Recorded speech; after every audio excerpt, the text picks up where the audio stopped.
From Palawan, I head north to the mountains of the Cordillera region, where centuries ago, a fiercely proud and independent people known as the Ifugao created one of the world's truly outstanding achievements. Covering an area of 20,000 square kilometers and stretching across 5 provinces, the rice terraces of the Philippine Cordilleras was inscribed by UNESCO on its World Heritage List in 1995. Aerial photographs clearly reveal the colossal magnitude of the rice terraces and why they are widely believed to be the most extensive rice terraces system in the world. There is a sense of tranquility and quiet strength that you immediately feel once you are here. There is also that sense of national pride in knowing that the most outstanding monument of our country is one that is not a symbol of civic or religious authority, or one that commemorates a battle or a victory against oppression. For me, the rice terraces celebrate something more, the genius and soul of a people.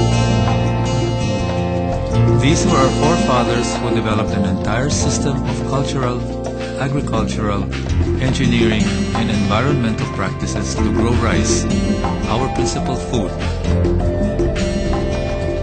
According to some anthropologists, this involved centuries of hard physical labor, following an ingenious method of carving terraces into the steep mountainsides using only the most basic tools. Because they used water in order to build the terraces. What they do is build a wall, then dam a stream upstream, hold the water there. Then when they're ready to fill in the wall, they release the water and just spade the soil into that's brought by the water into the wall. So it takes brains to move the soil and make the water do the work for them. And that's really a great knowledge of engineering. Water. It is life for the terraces. It is because of water that the Ifugao considers forests as the most valuable resource. At the top of each terrace cluster is a ring of forest called the muyong. Trees of the muyong begin the water cycle by gathering moisture. The water from the roots eventually feeds into streams that are then diverted to irrigate the terraces.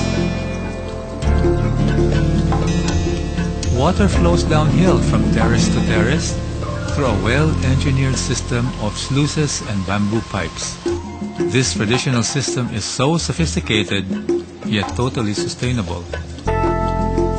Conservationists and ecologists rank the terraces among the best soil and water conservation structures ever built by human communities. Up to this day, the Ifugaos continue the same time-tested traditional practices which their ancestors adopted in order to maintain the terraces.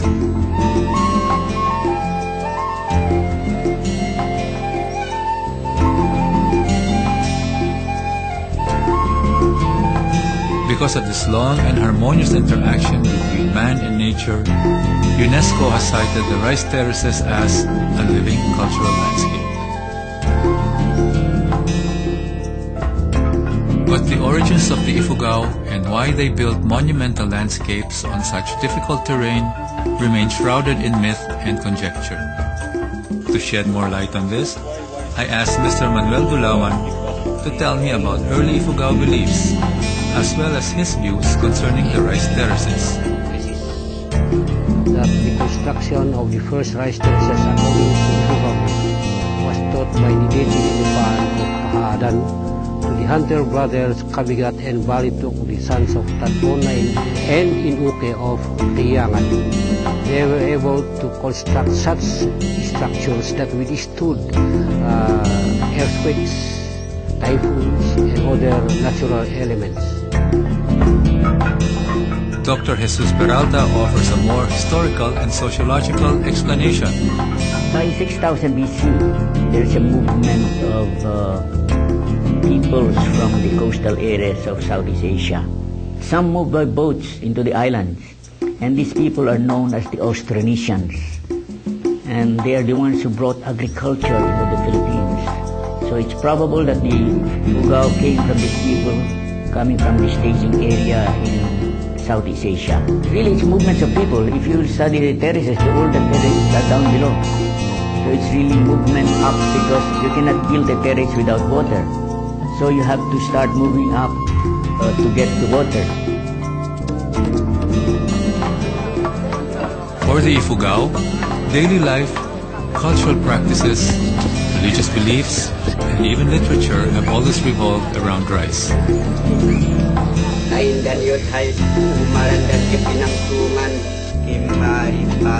Rituals and ceremonies performed by mubakis, or holy men, mark each stage of the agricultural cycle.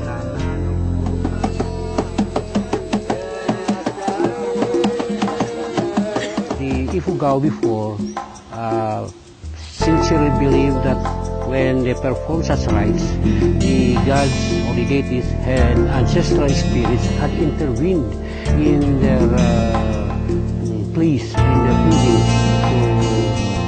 to ensure the productivity of the rice culture.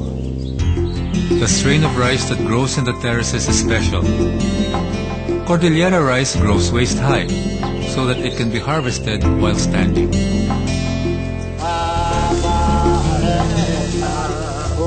Harvesting is done while chanting the traditional hudhud, which has been honored by UNESCO as one of the world's masterpieces of oral and intangible heritage of humanity.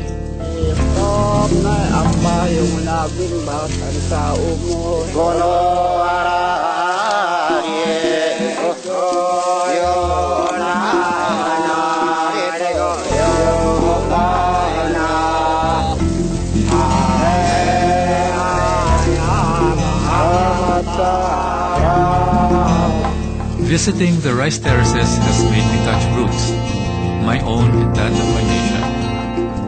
I live secure in the thought that others feel as I do.